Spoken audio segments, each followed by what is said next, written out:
One of the important things to understand is how small the quantities of lead are that can have a harmful effect. And actually, the truth of the matter, according to most of the authorities you'll speak to anywhere in the world, is that when it comes to child lead exposure, there is no safe level of lead exposure.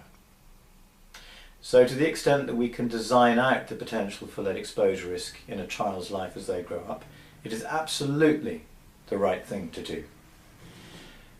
As an example, to try and give you an idea of the quantities involved, if you can picture what a crystal of granulated white sugar looks like, that is a good representation of 1,000 micrograms of lead. So that's 1,000 millionths of a gram of lead.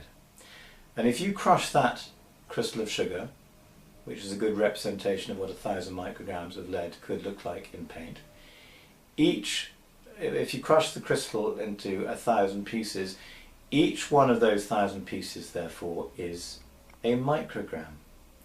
And even at levels of 1 microgram of lead in 1/10 of a litre of child's blood, if that is the concentration of lead in their body, at that level all of the research is showing that that measurably impacts children's learning, their IQ, their behaviour, their development.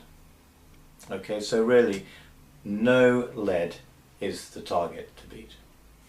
If we go back to our crystal of granulated white sugar and were to give that to a 2-year-old, there would be enough lead there to raise that child's blood lead level to a point where they would need to be admitted to hospital in order to have the lead in their body stripped out.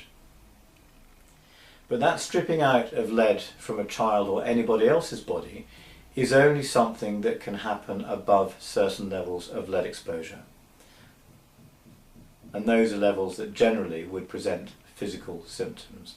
The problem we have is that millions of us are affected by much smaller amounts of lead in ways that present no visible clinical symptoms whatsoever.